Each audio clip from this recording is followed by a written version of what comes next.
If we talk about which perimeter player in NBA history has the strongest defensive ability, Kobe is undoubtedly one of the names that can enter this discussion sequence. Throughout his career, Kobe was selected to the NBA All-Defensive Team a total of 12 times, including 9 first-team selections and 3 second-team selections. Among them, 12 All-Defensive Team selections are second only to Duncan and rank second in history. 9 first-team selections rank first in history. Especially during his peak period, when he goes all out, there is almost no player on the perimeter that Kobe cannot limit. And during this period, this kind of evaluation also emerged. You can say that he is selfish on offense, inefficient, shoots bricks a lot, and is not team-oriented enough, etc. But defensively, peak Kobe is impeccable. In this issue, let's talk about how powerful Kobe's impeccable defensive ability really is. If we talk about Kobe's defense, most people should think of his sticky close defense at first. In fact, it is indeed the case. Kobe is one of the best defenders in NBA history in terms of reducing the opponent's shooting percentage in one-on-one defense. His one-on-one defensive ability is at a historical level. And analyzing a player's one-on-one defense is roughly in the following dimensions: lateral movement speed and defensive footwork, defensive coverage, positioning and judgment, strength confrontation, techniques for defending off-ball screens and on-ball pick-and-rolls. From these dimensions, Kobe is at the max level. Therefore, no matter facing what type of defender, Kobe is always not at a disadvantage in basic conditions. Moreover, he himself is a very intelligent video analyst. He can always find different defensive strategies according to different players. Based on this, let's talk about his one-on-one defensive skills through several clips of Kobe defending Irving, Wade, and LeBron respectively. Early Irving was Kobe's favorite type to defend for a simple reason. During this period, Irving's ability to read the game was not good, and he still had a youthful temperament. He didn't like to call for pick-and-rolls and preferred one-on-one matchups. This fell right into the hands of Kobe, a master of one-on-one defense. Kobe didn't have to constantly fight through screens like when defending other guards, saving time and effort. At the same time, more importantly, in terms of physical talent, Kobe could completely cover Irving. His strength and size were overwhelming. This made it very difficult for Irving to get rid of Kobe's defense in one-on-one matchups. Like in this round, Irving faced Kobe outside the three-point line and chose to pull back for a one-on-one matchup. Immediately after, Irving first did a crossover and then directly accelerated to the right. But Kobe blocked Irving's forward route with a slide step. Irving was forced to change direction to the other side with a behind-the-back dribble. But Kobe's defensive footwork changed so quickly. His hip-turning speed was extremely fast and he firmly blocked Irving's breakthrough on the left side. In desperation, Irving could only turn around, fake a shot and then jump shot. But obviously, he had already lost his offensive rhythm. So Kobe perfectly predicted it and sent a big block. In this round, Kobe's most outstanding aspect is his defensive positioning technique. Kobe's defensive footwork, like that of many excellent defensive players, changes extremely quickly and is very flexible. He can skillfully use cross steps and slide steps, and his hip-turning speed is very fast. And here he has a very practical little trick. When defending against a face-up offense, he will stretch out his arm to sense Irving's body and hinder Irving's acceleration. Of course, in the above round, it is in a one-on-one state. If it is Irving who calls for a pick-and-roll later or Irving in transition offense and defense, then even someone as strong as Kobe will be very headache-inducing. Let's talk about Wade.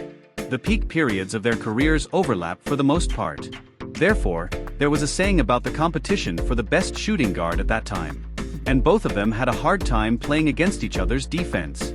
In fact, at the beginning, when Kobe hadn't figured out Wade's playing style, it wasn't easy for Kobe to defend Wade. Starting from Iverson, this type of speed guard has always been the type that Kobe has the most average limiting effect on. But even so, Kobe still has a countermeasure. Many fans should still remember this round. Kobe has been leading the defense since receiving the ball from Wade's backcourt. And once Kobe finds that Wade is slowing down to find the rhythm, Kobe starts to use his body. In the end, this round ends with Wade's traveling violation. In this round, Kobe shows his defensive IQ. Generally, when players defend against a speed guard like Wade who is not accurate in three-pointers, they defend against penetration and give up shooting within the three-point line. But Kobe does the opposite. He starts the sticky defense as soon as Wade passes the midfield, not giving Wade any chance to accelerate. And because Wade can't gain an advantage in strength confrontation and can't find any space to accelerate, his biggest advantage can't be exerted. Finally, he can only be forced into a traveling violation by Kobe. Of course, Wade's own offensive thinking in this round also has problems. In response to sticky defense, the best strategy is not to forcefully attack. He can pass the ball to his teammate and then get rid of the defender with off-ball screens or directly call for a pick and roll. Here we briefly talk about Kobe's sticky defense. Many people think that sticky defense is simply sticking the body close. In fact, the real core is still footwork. We can observe Kobe's foot movement when defending. He is like a boxer, constantly sliding dynamically. For example, in this detail, when Wade uses the rhythm change of dribbling outside the three-point line and tries to deceive Kobe's center of gravity, Kobe uses extreme body control to ensure that he can keep up with Wade's rhythm every time. In just 2 or 3 seconds, he uses as many as 5 or 6 left and right small steps. This kind of foot movement change can keep him always in front of Wade, and the resulting pressure completely disrupts Wade's dribbling rhythm. On the basis of this kind of foot movement change, then it's time to use physical contact later. If there is no foot movement, even if physical contact is given, an experienced defensive player will pass by in 1 step. Defending LeBron is a relatively difficult matchup among the defenses we are talking about today. First of all, LeBron has a very high basketball IQ. He is always looking for the opponent's one-on-one defensive weakness and then attacking it hard. Therefore, facing a great one-on-one defender like Kobe, he usually calls for a pick and roll whenever he can. Kobe is very likely to be out of position because of the pick and roll when defending LeBron. Moreover, because of the relationship of height, weight and strength, there are actually not many direct matchups between the two. After all, Kobe is a swingman who weighs at most 99.8 kilograms in his career, while LeBron is an ultra-heavy forward who weighs more than 113 kilograms all year round. When LeBron sprints with all his strength, Kobe simply can't stop him. Despite this, Kobe also has rounds where he can limit LeBron. In addition to the sticky defense in the All-Star game, the matchup that best shows Kobe's defensive ability is the duel with LeBron in the Cavaliers 1.0 era. In this round, in a semi-transition offense, LeBron almost shakes off Kobe by half a body position with a simple acceleration. But just when he breaks into the basket and wants to finish with a layup, Kobe waves his long arm from the side and directly cuts the ball onto LeBron's leg and out of bounds. This is Kobe's defensive anticipation. He sensed the timing of LeBron holding the ball, aimed at the position where LeBron holds the ball, and made a steady, accurate and ruthless move to complete this defense.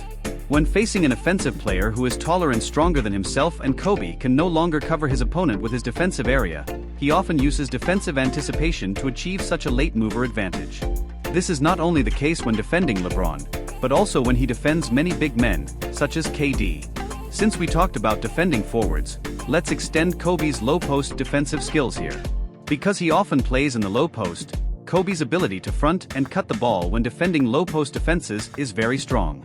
A typical example is the physical battle with Anthony of the Nuggets in the Western Conference Finals in the 2008-2009 season. In that series, due to Kobe's strong low-post ability, it became very difficult for Anthony to even receive the ball. In conclusion, the highlights of Kobe's skills that distinguish him from ordinary one-on-one defenders are his defensive footwork and anticipation ability. He is rarely deceived by fake moves. His extremely fast dynamic footwork can ensure that he is always in front of his opponent. Coupled with strength and physical intensity sufficient to compete with forwards, he becomes this Kobe who is extremely headache-inducing for offensive players. After talking about one-on-one defense, let's talk about help defense. Compared to his Mount Rushmore level one-on-one defensive ability among guards, Kobe's help defense is relatively less outstanding but still top-notch. Due to his excellent physical fitness and top-notch defensive anticipation, Kobe can easily complete various help defense tasks, such as helping to protect the rim after the interior defender is out of position, and providing help defense and swiping as a defender in the corner. Among Kobe's help defenses, the most signature one is of course his sudden movement from the perimeter to the interior for supplementary defense and blocks. Superior big men like Yao Ming and KG have all been blocked by him. Like in this round, the Rockets found Yao Ming by using interior offense. At this time, there is no interference in front of Yao Ming. However, Kobe, who was still guarding the shooter near the free throw line 1 second ago, suddenly took 2 steps in one and rushed into the interior to make a block. In this round, Kobe's most outstanding aspect is his defensive positioning. The position he stands at can take care of both under the basket and defend against outside three-pointers. It is precisely because he is in this good position that he can complete the block under the basket in the first moment. This can also be seen from Kobe's positioning for swiping and intercepting as a weak side defender. Like in this round, Paul changes direction and goes to the top of the arc. He wants to pass the ball horizontally to the receiving shooter at the 45-degree flank. However, Kobe's positioning determines that this ball will inevitably fly in front of Kobe. How could Kobe let go of such an easy opportunity for interception? He just stretches out his long arm and intercepts the ball. Then he counterattacks in a one-man fast break and directly dunks over Paul. In addition, this round can also show that Kobe's defensive judgment and reaction ability are also top-notch. If you dare to pass the ball in front of him, then sorry, this ball will most likely only be passed into his hands. Throughout his career, Kobe had an average of fewer than 1 steal per game in only 3 seasons. In his peak period, it was almost more than 1.5 times. His total number of career steals is 1944, ranking 16th in history. This is also a data that can prove his help defense ability. The above is an analysis of Kobe's defensive end. A rather regrettable point is that after Kobe and Wade, there has never been a second guard whose offensive and defensive levels are both in the top 5 of the league. Especially after the arrival of the small ball era, most players have shifted their attention to offense. Guards who are excellent in both offense and defense have become increasingly rare. Among active guards, players like SGA and Edwards are already rare. Moreover, even for them, there is still a certain gap between their defensive abilities and the top level. This also highlights from the side how difficult it is to be excellent in both offense and defense, and how high the gold content of Kobe's excellence in both offense and defense is. Dear viewers, who do you think will be the next guard who is excellent in both offense and defense?